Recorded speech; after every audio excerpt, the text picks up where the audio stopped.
Hey, and welcome back to the channel. So it is Tuesday night and we are live here on the channel like we are every single Tuesday at 8:30 p.m. Eastern Standard Time.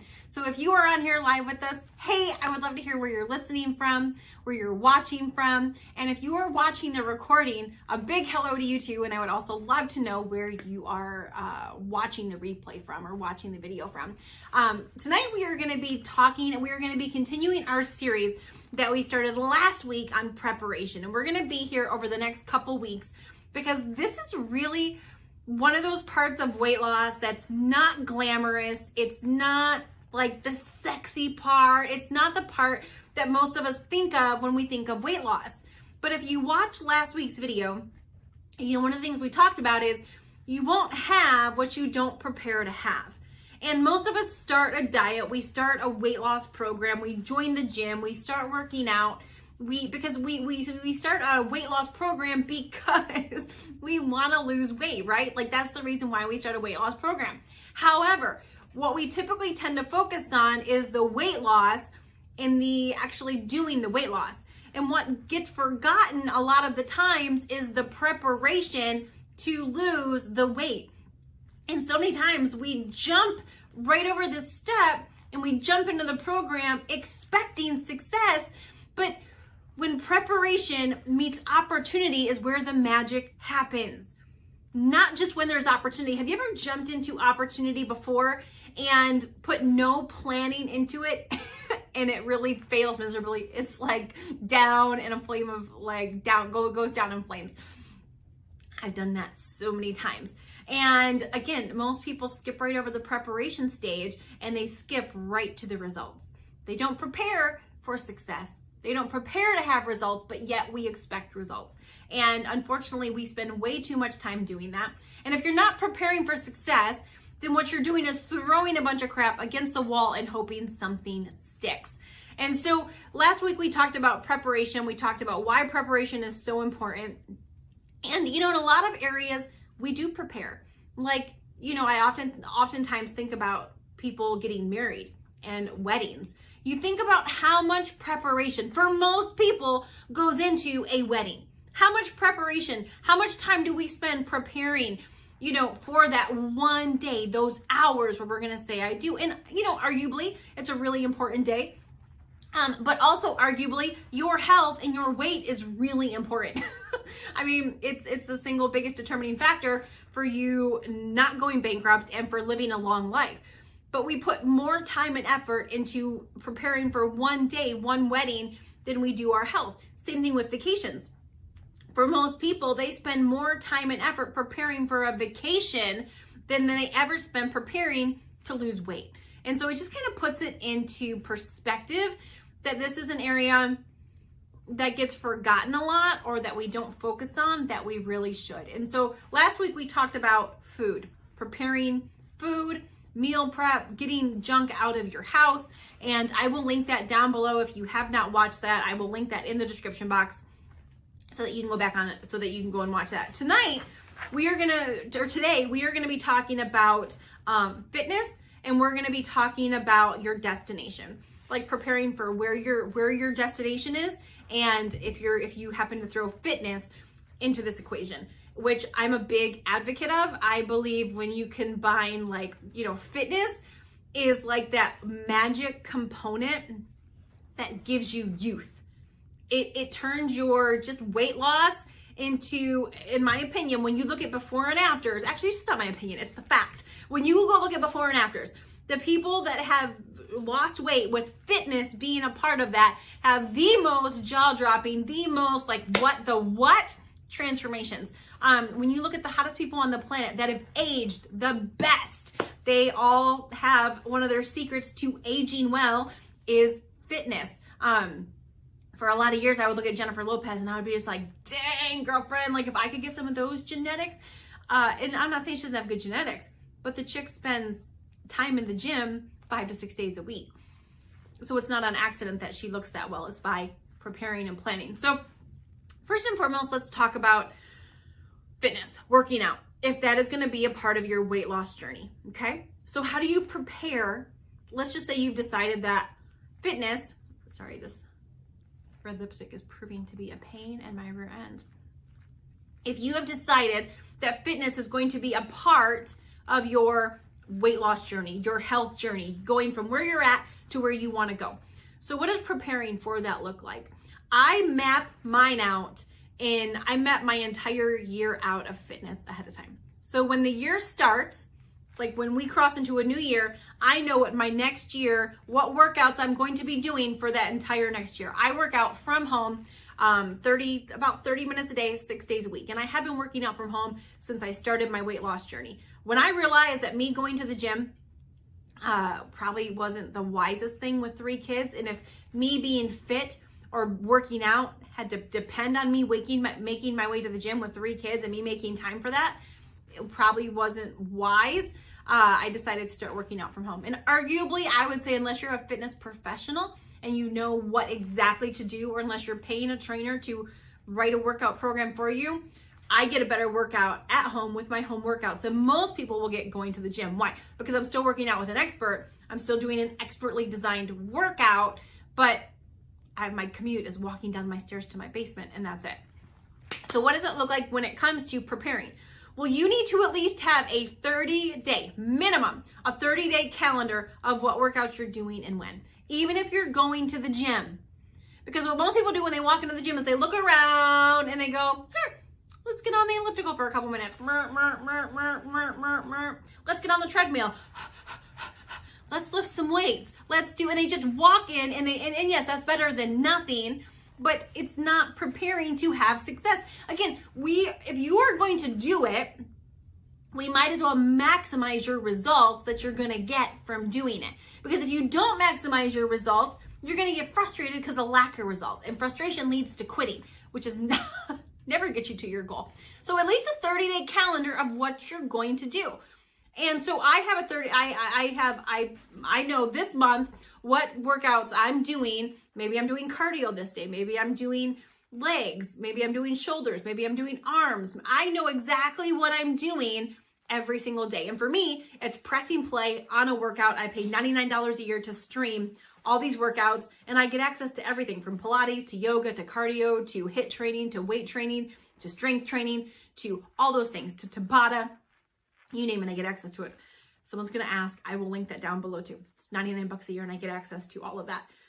So I know what workouts I'm doing every single day. I have it printed out. I have it hanging. Okay. So that's number one. If you're going to do fitness, what are you going to do? If you're running, what days are you going to run? How long are you going to run? If you're walking, where are you going to walk? How long and what time? Nothing becomes dynamic until it becomes specific. So you need to have specific, what workouts are you doing, what days for the next 30 days? What time are you going to do that? If you are starting a weight loss fitness journey and you are leaving I'll do it when I have time, I'll do it when I feel like it, you're not going to do it. If you are all of a sudden expecting to magically insert something into your schedule that you're not already doing, that you probably don't love doing currently, it's not going to happen. And so you have to have a specific plan and to make a specific appointment to get that done, especially in the beginning before it's a habit. If you want to change, if you have a habit of not working out and you want to have a habit of starting to work out, if you don't put an appointment in there, you're setting yourself up to fail. You're not setting yourself up to succeed. So you must make an appointment every day of when you're going to do that. For me, it's 7:30 in the morning. I get up, I brush my teeth, I go pee, I get my workout clothes on, and before I do anything else that day, I work out.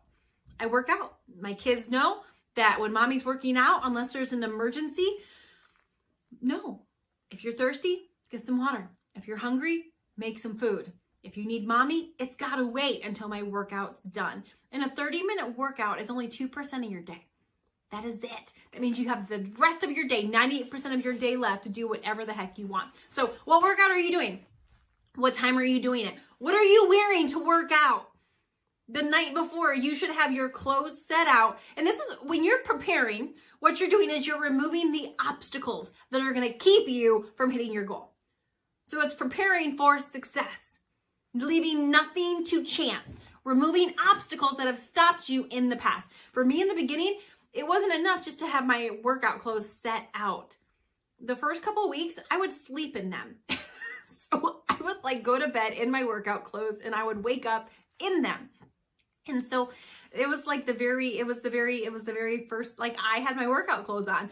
And there were times, I would love to sit here and tell you I was perfect every day and I never pressed snooze and I got my workout in before my babies got up. Didn't always happen. And at the time I had a toddler and a newborn. So I couldn't just be like, stay upstairs and don't bother me. Like I'm in a different place now with my kids. That wasn't the case. A toddler and a newborn, you can't just tell that to. They needed their mommy and they didn't understand not needing her. And so there were times I would press snooze and I didn't get my workout in before they got up.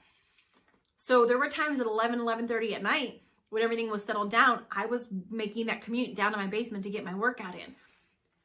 There was no wiggle room.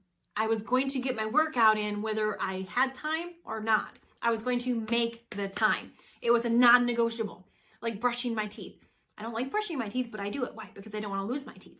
Same thing. My workout became a non-negotiable. So preparing for when am I going to get it done?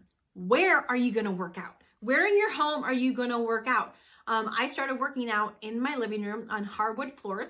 Eventually, we invested into some mats that you lay on the floor and they're like the ones that snap together. And so, but having a place in your home where you know this is where I work out, having some weights set up or some bands or whatever it is that you use to work out, having those things set up in a specific area, and that's your home gym. Even if it doesn't look like a home gym, even if it looks like a bedroom, that is your home gym. Are you catching me? So it's putting thought into what it's going to take to succeed. All right. The next one I want to talk about is your destination. And arguably, this is the most important one, because if you don't know where you're going, you can't get there. If you don't know where you're going, you can't get there. The only way, GPS is an amazing invention. Like one of my favorite inventions of all time, a GPS.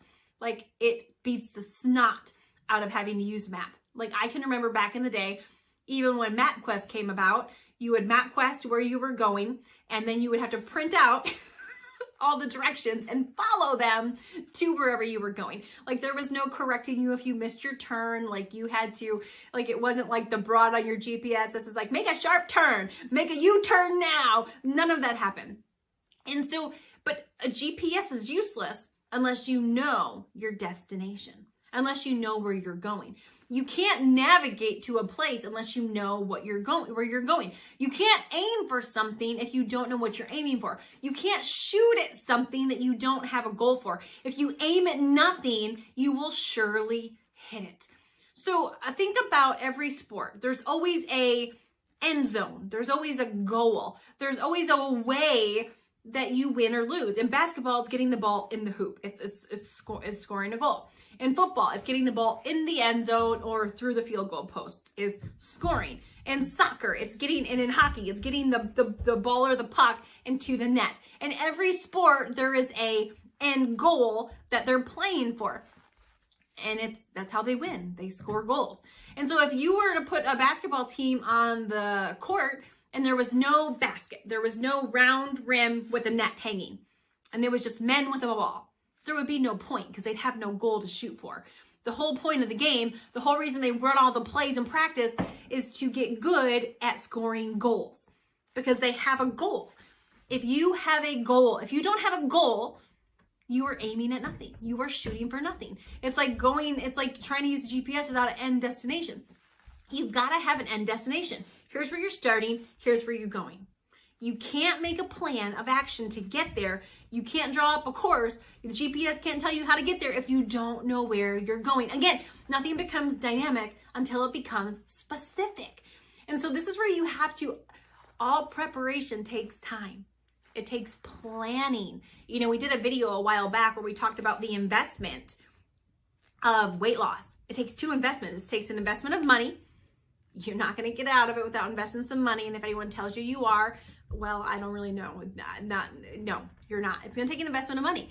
That which is typically when something's free, it doesn't have the most impactful results. You pay for what you get most of the time.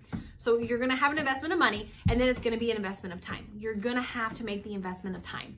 And so you got to put time into this sucker is my point. And so it's, where do I want to go? And when I was starting 7 years ago, almost 7 years ago, it was 288 pounds. I had been overweight almost my whole adult life. I didn't even know what a healthy weight was. I didn't know if failure wasn't an option, what would my goal be? I didn't even know what I should weigh at 5'4". So it started off with a simple Google search of celebrities that are 5'4". Why? Why did I pick celebrities? Not because I covet celebrities, not because I'm obsessed with celebrities, because celebrities are like the only people on the planet where their weight, height, and all that is public knowledge. It comes with the job. Like it's part of the gig. It's public. And so I knew that I could find what celebrities looked like, what they weighed, and then I could see, okay, if I was designing what I would want my body size to be, what would it be? In a perfect world, if failure wasn't an option, what size would I want to be? If my fairy godmother could come down and boop, what size would she make me? And so I searched celebrities that are 5'4", or right around there. And I started seeing that I had a type. My eye it did not navigate towards like the stick thin model types. It didn't navigate towards the women that were like, it navigated towards a very specific, Jennifer Lopez, Jennifer Aniston, Catherine Zeta-Jones, Kim Kardashian. That was where my mind naturally went. My eyes went. If I said failure wasn't an option, then I could whack my body into anything. Well, I realized that even the celebrities like Jennifer Lopez that I would have called voluptuous and curvy and sexy, and because I wanted a butt, I wanted boobs, I wanted a waist, I didn't just want to be a board. Personally, that was what my eyes were drawn to. We all have something different. And I found that all of them, without fail, weighed right between 120 and 130 pounds. And the ones that had a bigger chest, like I did, weighed right around between 125-ish pounds, 125, 130 pounds. And I thought, okay, awesome. There was my goal. So again, imagine I weighed 288 pounds and I was like, all right, my goal is 130 pounds. And I might need to adjust it when I get down there. I might need to stop sooner. I might need to go further, but that is my original goal, 130 pounds. And so at that point in time, I had 158 pounds to lose to get to that goal. And that was my goal. And then it was like, okay, so now I have a destination, 130 pounds. Now I had no idea what size 158 pounds. My goal was 130 pounds. I had to lose 158. I had no idea what size that was gonna be, but my guess would be a 6. Let's just say I get down there and I'm a size 6. Okay, size 6. And for me, it was less about a weight, less about a size, and more about being healthy, living a long, healthy life. But living a long, healthy life is very subjective. Being healthy is very subjective, especially when you're coming from 288 pounds. To me, a size 12 would have been healthy, but my 5'4" frame and a size 12 would have still had me at overweight. So again, it's subjective. 130 pounds for me was healthy. It was a healthy weight. So you have to put a number to be able to measure it. These people are like, oh, YouTube, who cares about the scale? We should all care about the scale because the scale measures where we're at. It measures our progress. It's an instrument of measure. Now, finding worth in the scale can go F off. Like the scale doesn't define you.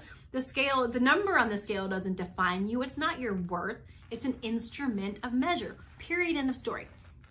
So, okay, here's my goal. I think I'm going to be around this size. This is my goal weight. All right. So when I get there, what would I even wear? Like if I get to that point, like what would skinny Carmen wear?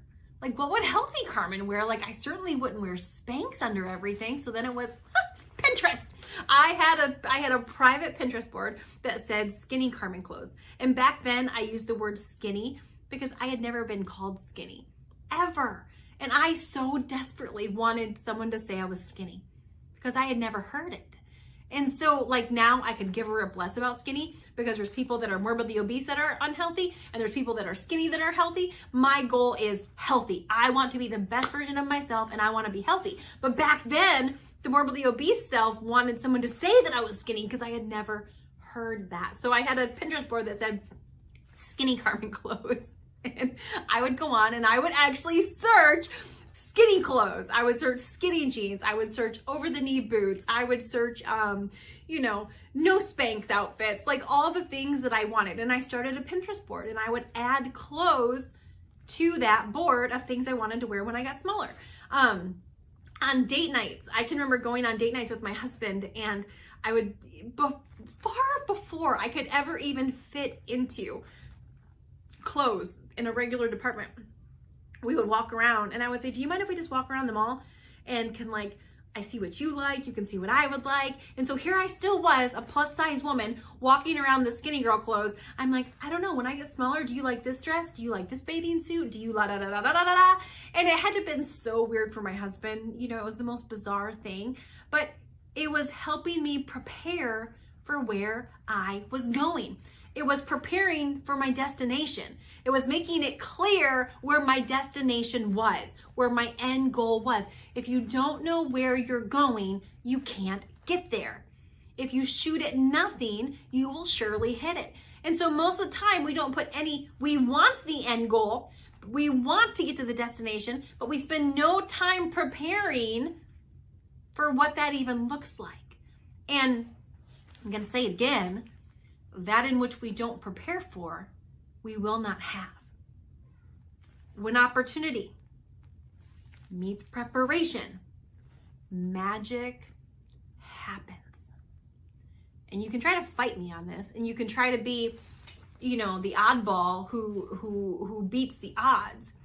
But if I was a betting woman, I would rather have the odds in my favor than the odds going against me.